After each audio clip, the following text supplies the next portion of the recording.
बिस्मिल्लाहिर्रहमानिर्रहीम। Computer science का lecture number 10 आज हम रिकॉर्ड करने जा रहे हैं।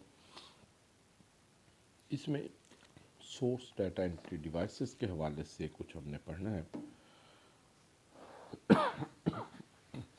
कुछ डिवाइसेस के हवाले से इससे पहले प्रीवियस लेक्चर में हम पढ़ चुके हैं।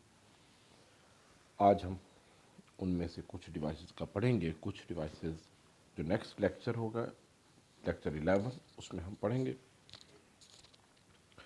तो आज हमने पढ़ना है 4 डिवाइसेस के हवाले से: OMR, magnetic strip card reader, smart card और फैक्सिमाइल फैक्स मशीन। तो इसमें फर्स्ट हम देखते हैं OMR, optical mark recognition. MCQs आप लोग मैट्रिक में या बाकी क्लासेस में आपने देखा होगा कि आजकल MCQs कैसे अटेम्प्ट किए जाते हैं कि उसके लिए बबल्स बने होते हैं। स्मॉल रेक्टेंगल हो सकती हैं या सर्कल की फॉर्म में। ऑप्शंस ABCD, जो ऑप्शन करेक्ट होता है वो बबल आपको फिल करना होता है और ये आपसे कहा जाता है कि आप इस तरीके से फिल करें कि उससे बाहर ना लिखा जाए, बाहर ना फिल हो, ताकि उसकी शेप भी ख़राब ना हो। तो उसके लिए ये डिवाइस यूज़ की जाती हैं। आर्म स्कैनर भी यूज़ किया जा सकता है और एक ख़ास स्कैनर जो OMR स्कैनर कहलाता है वो भी यूज़ किया जा सकता है। स्कैनर का पर्पज़ होता है इसके पेज को, जो प्रिंटेड होता है, जो अटेम्प्ट किया हुआ पेज होगा, उसको स्कैन करके डिजिटल फॉर्म में कन्वर्ट करके कंप्यूटर में भेजेगा। कंप्यूटर में जो सॉफ्टवेयर होगा वो उसको एनालाइज करेगा कि इसमें से करेक्ट कितने आंसर हैं, इनकरेक्ट कितने हैं और कितने क्वेश्चन ऐसे हैं या कितने आंसर ऐसे हैं जो अटैम्प्ट नहीं किए। तो सारी डिटेल वो जो है पेपर पर, वो उसमें उस रोल नंबर के हवाले से भी आपको पता है कि रोल नंबर के लिए बबल फिल किए जाते हैं। तो वो रोल नंबर के अगेंस्ट ऑटोमेटिकली उसके मार्क्स जो हैं वो डाटाबेस में सेव कर देगा। तो OMR stand for optical mark recognition. It is also mark sensing device. इसको हम क्या कहते हैं? मार्क सेंसिंग डिवाइस, यानी मार्क्स को सेंस करना। These devices uses light beam to read data. The data is converted into digital signals. Data digital signal में convert होगा. Signals are then sent to the computer for further processing. OMR devices detect marks such as circles and rectangles. ये मैंने पहले बताया कि shapes दो तरह से आम रूटीन में होती हैं, या तो स्मॉल रेक्टेंगल्स या फिर गोल उसमें सर्कल की फॉर्म में। It is often used in multiple choice tests such as SAT and GRE. ये यूनिवर्सिटी लेवल पर ये टेस्ट होते हैं। आप MCAT, ECAT ये भी लिख सकते हैं, जो FSC के बाद ये मेडिकल से रिलेटेड या इंजीनियरिंग से रिलेटेड टेस्ट होते हैं। MCAT, ECAT वो भी एग्जाम्पल में लिख सकते हैं। The students answer the questioning by filling the circles. कि इसको इवेल्यूएट, इस टेस्ट को कैसे कंडक्ट किया जाता है कि उसको फिल किया जाता है सर्कल्स को। OMR device read the answer sheet and evaluate it. इस तरह यहाँ पर नीचे ये 2 इमेज बने हुए हैं। लेफ़्ट साइड पर इमेज है कि उसमें जो पेपर हैं वो मौजूद हैं, उसको पहले आप स्कैन करेंगे। स्कैनर से वो डिजिटल फॉर्म में डाटा किस में चला जाएगा? कंप्यूटर में। वहाँ पर उसको फर्दर प्रोसेस किया जाएगा। इसी तरह दूसरी तरफ भी ये डिवाइस मौजूद है स्कैनर की, जो उसको डिटेक्ट करेगी और कंप्यूटर में डाटा ट्रांसमिट करेगी। सेकंड हम देखते हैं इसमें मैग्नेटिक स्ट्रिप कार्ड। अक्सर ATM कार्ड्स अगर आपने देखे हों तो उसके बैक साइड पर एक ब्लैक कलर में आपको स्ट्रिप नज़र आती है। जिस तरह यहाँ पर इमेज में आप देख सकते हैं कि एक ATM कार्ड के बैक साइड पर एक स्ट्रिप होती है। ये असल में मैग्नेटिक स्ट्रिप होती है। इसमें मैग्नेटिक मटेरियल लगा होता है। मैग्नेटिक मटेरियल की ये खासियत है कि वो डाटा को होल्ड रख सकता है मुस्तकिल तौर पर। जब तक हम चाहें वो डाटा होल्ड रहेगा उसमें। तो ये मैग्नेटिक मटेरियल, ये हार्ड डिस्क में भी यही मैग्नेटिक मटेरियल यूज़ होता है। उसके अलावा फ्लॉपी डिस्क, जिप डिस्क वगैरह में भी यही मैग्नेटिक मटेरियल यूज़ किया जाता है। तो यही मैग्नेटिक मटेरियल इस स्ट्रिप कार्ड पर वो लगा दिया जाता है और इसमें डाटा कुछ स्टोर किया जाता है, जिसमें उस डाटा के अंदर क्या क्या चीज़ें होती हैं, जैसे कि account numbers, bank number, account number, card expiration date and further जो अकाउंट से रिलेटेड डिटेल होते हैं। पासवर्ड इसमें स्टोर नहीं किया जाता, पासवर्ड इसके अंदर स्टोर नहीं होता। बाकी तमाम इंफॉर्मेशन जो बैंक या अकाउंट से रिलेटेड होती है, अकाउंट नंबर से रिलेटेड होती हैं, वो सारी मुख्तलिफ डिटेल इसमें मौजूद रहती हैं। जैसे ही एटीएम में इसको डाला जाता है, एटीएम कार्ड को एटीएम मशीन में, एटीएम मशीन सिर्फ़ और सिर्फ इसी मैग्नेटिक स्ट्रिप को रीड करती है। कार्ड के ऊपर कुछ भी लिखा हुआ हो वो बेशक सारा इरेज हो जाए,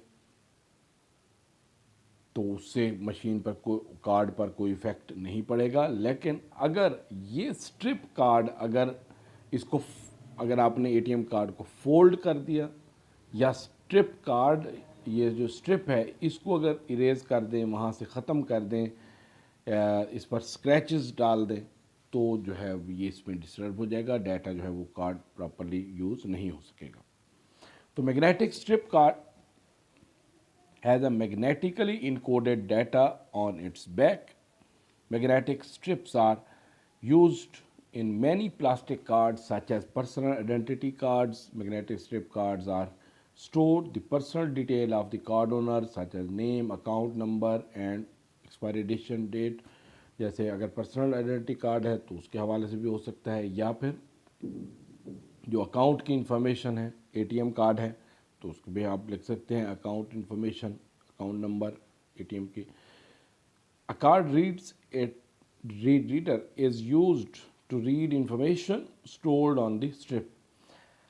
कार्ड रीडर कौन सी डिवाइस होती है? देखिए, जो कार्ड होगा उससे रिलेटेड ही रीडर होता है। जैसे एटीएम कार्ड है तो उसके लिए जो रीडर डिवाइस है वो क्या है? एटीएम मशीन है। तो उसमें एटीएम मशीन जो है वो इंफॉर्मेशन रीड करेगी और फर्दर उसको प्रोसेस करेगी। तो इसका मतलब ये है कि इसमें बताने का मकसद ये है कि इस स्ट्रिप में जो डाटा स्टोर हो उसको फर्दर कम्युनिकेट करें। तो ऐसे कार्ड को हम क्या कहेंगे? Magnetic strip card. थर्ड इसमें आ जाता है स्मार्ट कार्ड। स्मार्ट कार्ड आजकल सीएनआईसी भी इसी स्टाइल में बन रहे हैं, और उसके अलावा बाकी और भी एटीएम कार्ड्स भी, बाकी भी मुख्तलिफ कंपनीज के जो कार्ड हैं उनमें स्ट्रिप की बजाय चिप आ रहे,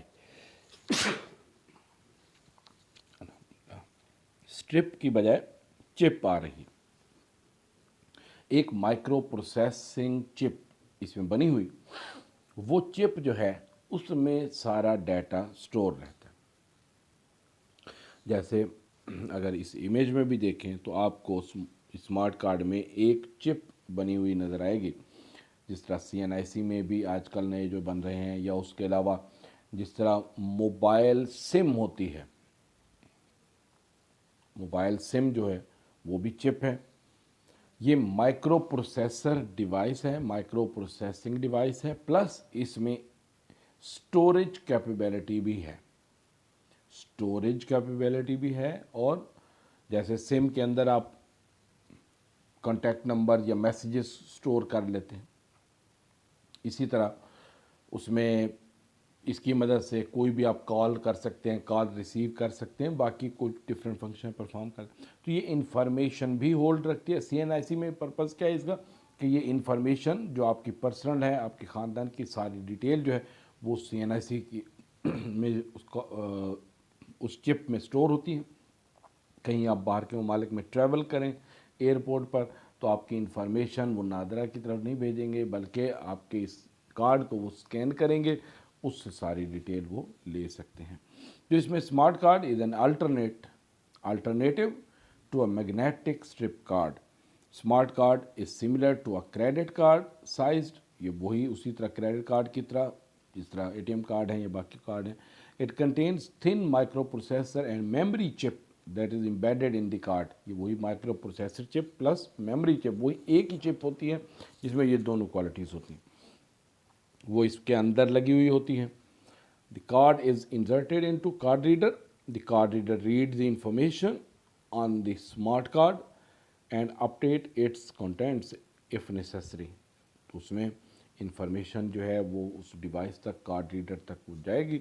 उससे कम, जैसे एटीएम कार्ड है तो उसमें अगर स्ट्रिप कार्ड नहीं है तो उसके अंदर ये स्मार्ट कार्ड हैं, चिप लगी हुई है, तो सारा डाटा इसमें स्टोर होगा। फिर एटीएम मशीन उस चिप में से डाटा रीड करेगी। Mobile SIM card and ATM cards are two examples of smart card. तो ये इसमें इसकी एग्जांपल हैं। फोर्थ नंबर पर इसमें आ जाता है फैक्सिमाइल फैक्स मशीन। ये फैक्स मशीन ये हमारे पास 3G कनेक्शन आने से पहले, 3G या 4G इंटरनेट कनेक्शन आने से पहले इसका इस्तेमाल खासा था। इंटरनेट जब इतना ज़्यादा लोगों में पॉपुलर नहीं था तो लोग कम्युनिकेशन के लिए ये फैक्स मशीन यूज़ करते थे। आजकल क्योंकि कम्युनिकेशन नहायत आसान है, हर एक के अप्रोच में है, तो हम बजाय ये फैक्स मशीन के डायरेक्टली व्हाट्सएप की शक्ल में या किसी और फॉर्मेट में डॉक्यूमेंट को ट्रांसमिट कर देते हैं, वहाँ से वो प्रिंट होकर डाल लेते हैं। पहले ये डाटा जो है ये फैक्स मशीन की मदद से भेजा जाता था। ऐसे लोगों के पास जिसको आगे और फैसिलिटी नहीं है, घरों में, ऑफिस में ये फैक्स मशीन लगी होती, तो एक फैक्स मशीन से कोई पेज इंसर्ट किया जाता, वहाँ से वो पेज स्कैन होता, उस इमेज को वो कैप्चर करके, भले किसी भी फॉर्मेट में लिखा हुआ हो, उर्दू में, इंग्लिश में, किसी फॉर्मेट में, उसको वो स्कैन करता। स्कैन करने के बाद उसको कन्वर्ट कर देता, किस में? डिजिटल फॉर्म में। यानी उस इमेज को डिजिटल से फिर एनालॉग में कन्वर्ट करके फिर आगे उसको ट्रांसमिट करता। दूसरी जो टेलीफोन डिवाइस है या जो टेलीफोन नंबर एंटर किया होता उस पर, उस टेलीफोन नंबर के साथ जो फैक्स मशीन है उसको उस वक्त ऑन होना होता, तो वो ऑन हो। जैसे ही वहाँ पर सिग्नल पहुँचते तो वो मशीन, उसके अंदर पेपर पहले से लगा होता है, तो जैसे ही ये डाटा वहाँ पहुँचता है तो प्रिंट होना शुरू हो जाता है। और वहाँ से तो एक जगह से, दुनिया के एक हिस्से से दूसरे हिस्से तक फैक्स की शक्ल में हम किसी भी डाटा को फौरी तौर पर ट्रांसमिट कर सकते थे। तो इसमें facsimile fax machine transmit and receive documents over telephone line. The documents में कंटेन्स टेक्स्ट, इमेजेस और हैंड रिटन कंटेंट्स। कोई भी प्रिंटेड जो है वो कंप्यूटर से प्रिंटेड भी हो सकता है, या टेलीफोन लाइन की मदद से जब हम भेजते हैं तो उसमें टेक्स्ट की फॉर्म में कोई तस्वीर भी हो सकती है, हाथ से लिखा हुआ भी हो सकता है। तो fax machine at sending side scan the document, it convert it into digital form and then transmit the fax machine at receiving side convert the digital data into its original form and print it। तो उसको उस original form में print करेगा। तो इसमें क्योंकि ये याद रख लें कि जो टेलीफोन लाइन है उसमें डाटा एनालॉग फॉर्म में ट्रांसमिट हो सकता है, डिजिटल फॉर्म में ट्रांसमिट नहीं होता।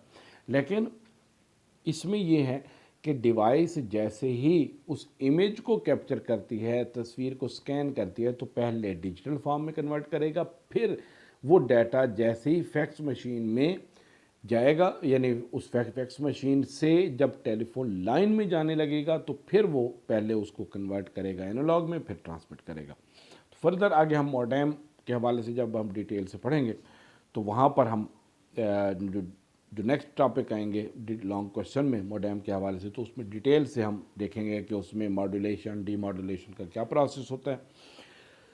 इसमें दो तरह की डिवाइस होती हैं, एक इसमें आ जाती है डेडिकेटेड फैक्स मशीन और एक आ जाता है fax modem. Dedicated fax machine एक ऐसी मशीन जिसमें सिर्फ और सिर्फ ये फैक्स सेंड करना और फैक्स रिसीव करना हो। एक होता है मल्टी फंक्शन डिवाइस जिसमें प्रिंटर, स्कैनर, कॉपियर और उसके अलावा ये फैक्स का फंक्शन ये हो, तो उसको मल्टी फंक्शन डिवाइस कहा जाता है। तो इसमें it is a normal fax machine. It can send information to another fax machine. It can also receive information from another fax machine. यानी किसी फैक्स मशीन पर डाटा भेजना हो या रिसीव करना हो तो उसके लिए यूज़ की जाती है। और जो लास्ट में ये कहा जाएगा फैक्स मॉडेम। नीचे सेकंड जो इमेज है, जो बॉटम में है इमेज, ये कार्ड आप देख रहे होंगे, इसको मॉडेम कार्ड या इंटरनल कार्ड पहले कहा जाता था। इंटरनल मॉडेम ये पहले शुरू में यूज़ किया जाता था जब इंटरनेट 2G की फॉर्मेट था। जब से ये 3G या 4G आए हैं तो ये इंटरनल मॉडेम की बजाय DSL का यूज़ हुआ। ये एक्सटर्नल मॉडेम भी अवेलेबल थे, फिर DSL आ गए। तो उसमें पहले जो शुरू में था ये इंटरनल मॉडेम, जिसको हम फैक्स मॉडेम भी कहते हैं, ये कंप्यूटर के अंदर लगाया जाता। इससे हम इंटरनेट यूज़ कर सकते थे वो टेलीफोन की लाइन कनेक्ट करके। It is a circuit board inside the system unit. ये कंप्यूटर के अंदर, सिस्टम यूनिट के अंदर लगाया जाता है ये circuit board. It can send and receive information to and from another computer, यानी इंटरनेट पर एक कंप्यूटर दूसरे कंप्यूटर तक डाटा ट्रांसफ़र कर सकते थे।